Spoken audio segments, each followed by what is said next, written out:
Mohanavani Telugu podcast వింటున్న శ్రోతలందరికీ హృదయపూర్వక ధన్యవాదాలు. సత్సంగ నిధి కథలు వింటూ మమ్మల్ని ఎంతగానో ఆదరిస్తున్న మీ అందరికీ కూడా మరొక్కసారి హృదయపూర్వక ధన్యవాదాలు తెలియజేసుకుంటూ, ఈరోజు కూడా సత్సంగ నిధి నుండి ఒక అద్భుతమైన కథను వినిపించబోతున్నాను. మానవుడే మాధవుడు. మాధవుడు ఎలా అయ్యాడు, అసలు ఈ విషయం ఎవరి విషయంలో జరిగిందో ఒక్కసారి అందరం కలిసి విందాం. ఒక ఇనుప ముక్కకు అయస్కాంతం రుద్దినట్లయితే ఆ ఇనుప ముక్క కూడా అయస్కాంతంగా మారుతుంది. అదేవిధంగా సాధారణ మానవుడు కూడా మహాత్ముల యొక్క బోధనలు, ఆధ్యాత్మిక ప్రవచనాలు విని వారు చూపిన మార్గములలో నడిచినట్లయితే సాధారణ మానవుడు కూడా మాధవుడు అవుతాడు. దీనికి దృఢ సంకల్పం కావాలి. వారు చెప్పిన మాటలపై విశ్వాసం ఉండాలి. వారు చెప్పిన మార్గంలో పయనించేటప్పుడు ఎన్ని కష్టములు వచ్చినా ఎదుర్కొని నిలబడగలిగే ధైర్యం, పట్టుదల ఉండాలి. అలా చేసినప్పుడు మనం చేసే కార్యం సిద్ధించి గమ్యం చేరుకోవడానికి అవకాశం ఉంటుంది. అలాంటి ఒక మహాత్ముని యొక్క జీవితం గురించి సముద్రంలోని నీటి తుంపరల వంటి కొన్ని విషయాలను మనం మననం చేసుకుందాం. స్వామి వివేకానందుల వారు చేసిన ఆధ్యాత్మిక కృషి, సంకల్పము ఇంతవరకు ఎవరూ చేయలేదు. వివేకానందుల వారు మన భారతదేశంలోనే కాకుండా పాశ్చాత్య దేశాలలో కూడా సనాతన ధర్మం, ఆధ్యాత్మికత, యోగ విద్య గురించి ప్రసంగించారు. 1886 సంవత్సరంలో అమెరికాలోని చికాగో పట్టణంలో విశ్వ ఆధ్యాత్మికత సమ్మేళనం ఏర్పాటు చేసినప్పుడు మన భారతదేశం నుంచి స్వామి వివేకానందుల వారు వెళ్ళారు. అక్కడ వివేకానందుల వారు మాట్లాడడానికి కేటాయించిన సమయం 3 నిమిషాలు. స్వామి వివేకానందుల వారు 3 నిమిషాలలో మన సనాతన ధర్మం గురించి ఏమి చెప్పగలనని యోచన చేసి భగవంతుని ధ్యానించి ప్రసంగం ప్రారంభం చేశారు. అలా ప్రారంభం చేసి ఎటువంటి తొట్రుపాటు లేకుండా 1.5 గంటల సేపు అనర్గళంగా ప్రసంగించారు. అక్కడ ఉన్న వారందరినీ ఆధ్యాత్మికత చింతనలో ఓలలాడించి మైమరిపింపచేసి ఆధ్యాత్మికత, సనాతన ధర్మం గురించి చాటి చెప్పిన ఏకైక వ్యక్తి స్వామి వివేకానంద. అప్పటి వరకు ఏ సన్యాసి కూడా సనాతన ధర్మం గురించి పాశ్చాత్య దేశాలలో ప్రవచనం ఇవ్వలేదు.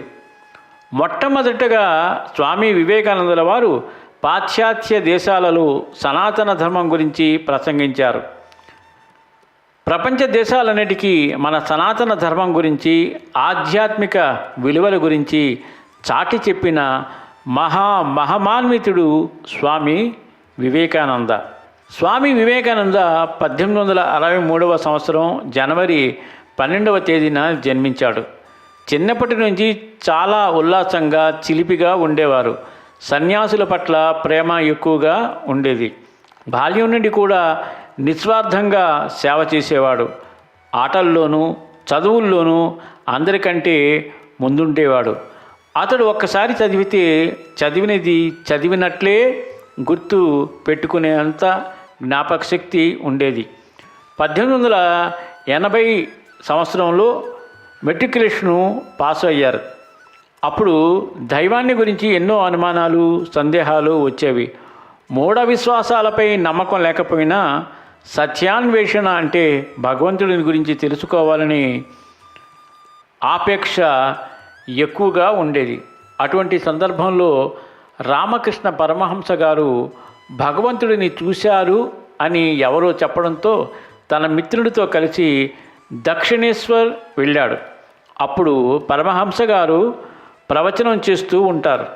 వివేకానందునికి తన తల్లిదండ్రులు పెట్టిన పేరు నరేంద్రుడు.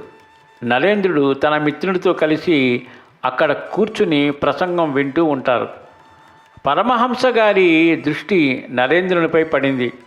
నరేంద్రుని యొక్క రూపం చాలా ఆకర్షణీయంగా, కళ్ళు చాలా తేజోవంతంగా ఉండేవి. పరమహంస గారు నరేంద్రుని వైపు తిరిగి, నీవు పాడగలవా అని ప్రశ్నించారు. అప్పుడు నరేంద్రుడు తన మధురమైన కంఠంతో బెంగాలీ భాషలో ఒక పాట పాడి వినిపిస్తాడు. రామకృష్ణ పరమహంస గారు ఆ పాట వింటూ తన్మయత్వం చెందారు. కొద్దిసేపటి తర్వాత నరేంద్రుని తన గదిలోకి తీసుకువెళ్ళి, ఎన్ని రోజులుగా నీకోసం ఎదురు చూసి చూసి అలసిపోయాను. నీవు సాధారణ మానవుడు కాదు, సాక్షాత్తు దివి నుంచి భూమికి దిగివచ్చిన దైవ స్వరూపుడవు. నీ గురించి నేను ఎంతగానో తప్పిస్తున్నాను అంటూ ధారాపాతంగా కళ్ళనీళ్లు కాచేశారు రామకృష్ణ పరమహంస గారు. అప్పుడు నరేంద్రుడు రామకృష్ణ పరమహంస గారిని, మీరు భగవంతుడిని చూచారా అని సూటిగా ప్రశ్నిస్తాడు. అప్పుడు పరమహంస గారు, అవును, నేను భగవంతుడిని చూచాను. నిన్ను ఎలా చూస్తున్నానో అలానే భగవంతుడిని చూస్తున్నాను. నీతో ఎలా మాట్లాడుతున్నానో అలానే భగవంతునితో మాట్లాడుతున్నాను అని చెప్తారు. అప్పటి వరకు నరేంద్రునితో నేను భగవంతుని చూచాను అని ఇంత ఖచ్చితంగా చెప్పిన వారు ఎవరూ లేరు. అందువల్ల నరేంద్రుడు పరమహంస గారి మతి భ్రమించి అలా మాట్లాడుతున్నారు అనుకుని అక్కడి నుండి వెళ్ళిపోయారు. అక్కడి నుండి వెళ్ళిపోయిన తర్వాత నరేంద్రునికి పరమహంస గారిని చూడాలని తపన కలిగింది. అలానే పరమహంస గారికి కూడా నరేంద్రుని మీద అనురాగం, ప్రేమ, ఆప్యాయత పెరిగాయి. నరేంద్రుడు నెల రోజుల తర్వాత ఒక్కడే దక్షిణేశ్వరం వెళ్ళాడు. నరేంద్రుడు వెళ్ళిన సమయంలో పరమహంస గారు మంచం మీద విశ్రాంతి తీసుకుంటూ ఉన్నారు. పరమహంస గారు సంతోషించి నరేంద్రుని దగ్గరకు రమ్మని పిలిచారు. నరేంద్రుడు దగ్గరకు వచ్చి మంచం దగ్గర క్రింద కూర్చున్నప్పుడు పరమహంస గారు తన కాళ్లను నరేంద్రుని ఒడిలో పెట్టి ధ్యానంలోకి వెళ్ళిపోయారు. అంతే, నరేంద్రునికి ఆ క్షణం నుండి బాహ్య ప్రపంచం యొక్క బంధాలన్నీ తెగిపోయినట్లు అనిపించింది. నన్నేం చేస్తున్నావు అంటూ బిగ్గరగా అరుస్తూ, నా తల్లిదండ్రులు బ్రతికే ఉన్నారు అని గట్టిగా అరిచారు. అప్పుడు రామకృష్ణ పరమహంస గారు కళ్ళు తెరిచి చిన్న నవ్వు నవ్వి, ఈ రోజుకి నీకు ఇది చాలు అని చెప్పి తన కాళ్లను వెనక్కి తీసుకున్నాడు. కొద్ది రోజులు గడిచాయి. ఒకరికొకరు ఆకర్షితులైనారు. ఒకరిని విడిచి ఒకరు ఉండలేని స్థితికి వచ్చారు. నరేంద్రుని గొప్పతనం తెలుసుకోవడానికి పరమహంస గారికి ఒక క్షణకాలం పట్టలేదు. వచ్చిన తక్షణమే పసిగట్టాడు. కానీ నరేంద్రుడికి పరమహంస గారి శక్తి సామర్థ్యాలు తెలుసుకోవడానికి నరేంద్రుడు పరమహంస గారికి ఒక పరీక్ష పెట్టి ఆ పరీక్షలో పరమహంస గారు నెగ్గిన తర్వాత పరమహంస గారిని తన గురువుగా స్వీకరించారు. భగవంతుని గురించి తెలుసుకోవాలంటే 3 విషయాలు ముఖ్యంగా పాటించాలి అని పరమహంస గారు నరేంద్రుడితో చెప్తారు. స్త్రీల మీద వ్యామోహం, ధనం మీద వ్యామోహం, పేరు ప్రఖ్యాతులు సంపాదించాలనే కోరిక విడిచిపెట్టాలి. తర్వాత రోజులలో నరేంద్రుడు పరమహంస గారికి ప్రియ శిష్యుడిగా మారిపోయారు. నెమ్మదిగా నరేంద్రుల వారు సన్యాసం వైపు మగ్గు చూపడం ప్రారంభించారు. 1884 సంవత్సరంలో బిఏ పరీక్ష పాస్ అయ్యారు. అప్పుడు నరేంద్రుని స్నేహితుడు ఒక చిన్న పార్టీ ఏర్పాటు చేశాడు. వీళ్ళు ఆనందపడుతున్న సమయంలో ఒక వ్యక్తి వచ్చి, నీ తండ్రి గారు మరణించారు అని నరేంద్రునితో చెప్తారు. దానితో చాలా మనస్తాపం చెందుతాడు. అప్పటికే తన తండ్రి గారు చేసిన చాలా అప్పుల భారం నరేంద్రుని మీద పడుతుంది.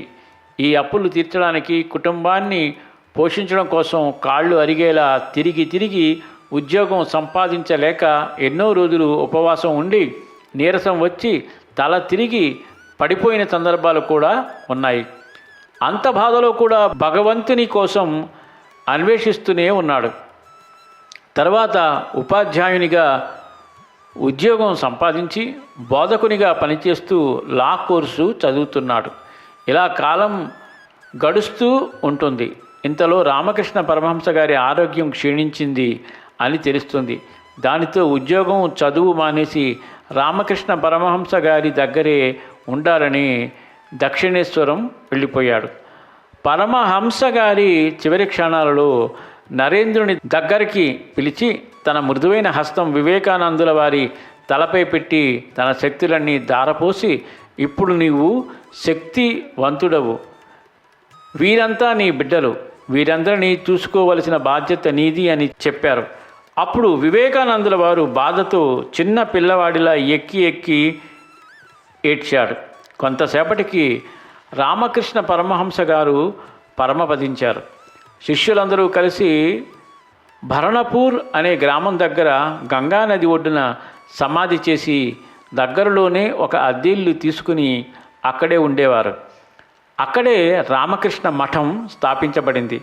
అక్కడ ఉన్న యువ సన్యాసులందరికీ కూడా సేవ చేసే మనోభావాన్ని కల్పించి ముక్తి సాధన లక్ష్యంతో ఉండమని వాళ్లకు ఉపదేశించారు. నరేంద్రుడు కూడా సన్యాసిగా మారి ఆ మఠానికి నాయకుడయ్యాడు. తన తోటివారికి సంస్కృతం బోధిస్తూ సన్యాసం స్వీకరించి నరేంద్రుడు వివేకానందగా మారి తరువాత స్వామి వివేకానందగా అయ్యారు. అప్పటి నుండి ఈ దేశమే తన గృహం అయింది. ప్రజలందరూ సోదరీమణులు అయ్యారు. కాషాయ వస్త్రంలోనే దేశమంతా పర్యటించి ఎన్నో పుణ్యక్షేత్రాలను సందర్శించి కటిక నేల మీద నిద్రించేవారు.